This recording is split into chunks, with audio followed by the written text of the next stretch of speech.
Good morning and thank you so much for joining us on TVC Breakfast, the Tuesday edition, and we're here to give you all the information you deserve to know that we're tracking for you. I'm Ibrahim. Indeed, Nigeria, it is time for breakfast, and this Tuesday, as usual, we've got a very big spread for you. Now, you could be anywhere, but you're choosing to spend your morning here with us on the TVC Breakfast Show. You're very welcome.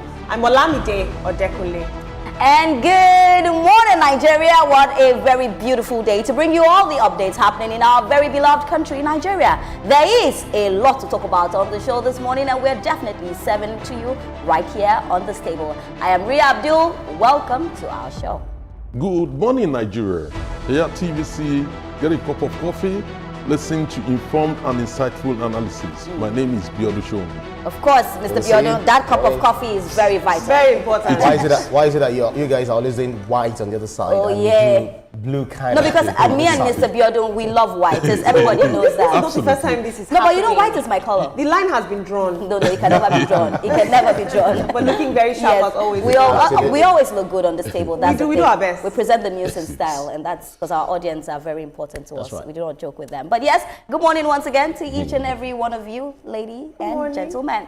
Today is definitely going to be a fantastic day. Let me take you through what we're going to be doing. At some point, Ibrahim is going to bring us all the headlines from the newspaper. We get to talk about it and dissect it right here on this table. Also, when we go to Abuja, we will be talking about a coup. It's been all over social media, and Abuja will focus on that. In Lagos, we're going to be talking about something really important. We're going to be talking about politics, and our focus is on Governor of Kano State, Abba Yusuf. And then the very beautiful Olamide will take us through everything happening in the world of social media and more. So just as Mr. Biodu said, do grab that cup of coffee and let's have a very fantastic show. Now we'll start with the story where the Anambra State Governor, Professor Chukwuma Soludo, has ordered the closure of Onitsha Main Market for 1 week. Now this move comes after traders ignored the state's directive to disregard the Monday sit-at-home order. Now security agencies sealed the market to enforce the closure. The governor also warned that the shutdown could be extended if traders continue to defy the rules. This whole main market and all the adjoining these things will be locked down for the whole of this week. There will be no market anywhere here. Are you hearing me? Each Monday will come and inspect. If people are not in their respective shops, it will be shut down again. If you like, I don't mind shutting down main market for the remainder of this year. I know that people have done this sit at home on Mondays for quite some time now. And as they say, you know, an abomination that lasts a year becomes culture. No. This can no longer go on in Anambra. So this is the conversation we're going to be having this morning. Mr. Biodu, I'm going to be starting with you, of course. When we talk about the Onitsha market, we know that this is a market that a lot of trade happens, like a lot of money is being made in this particular market. When we talk about this sit-at-home order, we know that it started in August 2021 with the IPOB and all of that. We saw people had to stay at home every Monday. And even staying at home every Monday, a lot of money was being lost because of the amount of trade that happens in that market. Now, the governor is saying that, I've told you people that no more stay at home. Let market activities happen from Monday through to whether Saturday or Sunday. But some of the people are still keeping, that Monday sit at home. And the governor got angry and said, you know what, I'm shutting it down for 1 week. And just like he said, he may go further with it. But now a lot of people are complaining that if it's the people themselves that said they want to sit at home, then he has no right, just to say he's closing the market. But if it's, the market union that is telling the people to sit at home, and not come, then there's a problem. Yeah, certainly. I mean, the governor evaluated the situation, and we've been on this issue of every Monday people not going to markets and being enforced, by, we all know, by ESN stroke IPOB, based on the directive, from Nnamdi Kanu, who is today incarcerated after fair trial. Now, what seems very clear is that there's no way how any governor would actually allow a situation where a sit-at-home will be carried out. It's not a strike, it's not anything, and it will be indefinite. And then you see armed people, moving around, non-state actors moving around to enforce it, to the point that some unions, market unions, were perceived to be cooperating, with the non-state actors. So therefore, the governor has no choice but to say, look, hang on a minute, this has to stop. Is it that you choose to trade, or you don't trade. If you don't want to trade in Onitsha Market, then we'll shut it down. And with what he has done, we've seen a response from IPOB saying that, okay, people should start trading on Monday.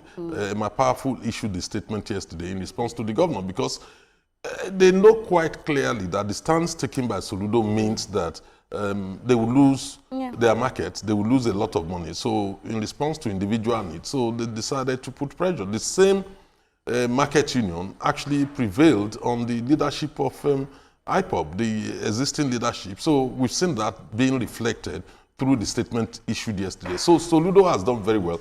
He has to wield the big stick, in order to ensure that normalcy returns and nobody moves around the street threatening people, shooting them for opening their stalls. That's right. Exactly, Mr. Shomi. But we also know, Olamide, that the State Commissioner for Information, Law Mafo, he said that Anambra loses 8 billion weekly to the Monday sit at home. That's what the commissioner had said. And now people worry that if we're saying that just a Monday, this is how much they lose, 8 billion naira, and now the 1 week, how much are they going to lose? Yes, I think Governor Soludo is less worried about the economic impact that this sit-at-home will have.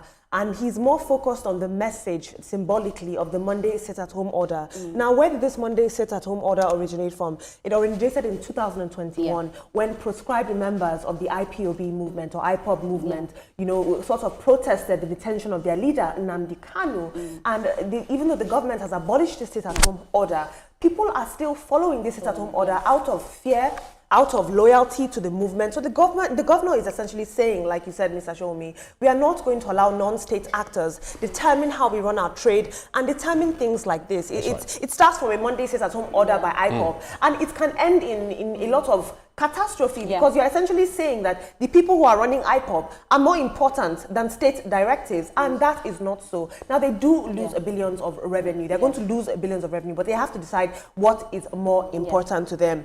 I do want to say, though, I do commend Governor Soludo. I've seen him at churches. I've seen him in marketplaces. I've seen him in town squares in his state. He's a very deep grassroots leader, and he's constantly going to the source of the problem. I think with Soludo, he also arrested Google. I think that with Soludo, I'll say he's a present governor, because we get to see him, oftentimes. But Ibrahim, I think that people just got used to the fact that, they will not go to, the markets on Mondays.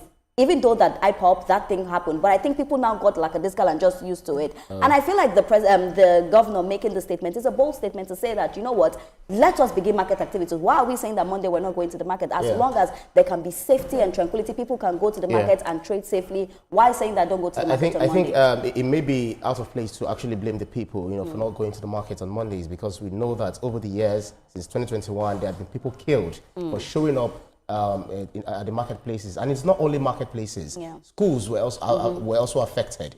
Even government officials also affected. People who go to their private businesses also affected, to the extent that it's not only Anambra. They're also regional, to the extent that they lost about 13 billion naira, and then altogether 4.6 trillion naira since 2021. So that's huge. So the governor also described it as economic sabotage.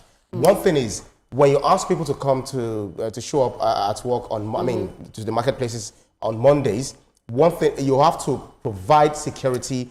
The security architecture has to be strong. You have to ensure that people go to their places of business without any fear whatsoever. So massive police deployment should be there. Vigilante and every other person should be there for a whole year, so that would help them live beyond the fear and all of that, and everyone would maybe one way or the other Ibrahim, forget. I totally agree with you. I feel like if we want to begin operations in Onitsha from Monday through to Sunday or Saturday, we need to make sure that the people are safe. We need to make sure that we have officers protecting these people while they trade. Well, we will take a breather now, and when we come back, Ibrahim is ready to give us all those headlines that have made it to the newspaper. Don't go anywhere. This is TVC Breakfast.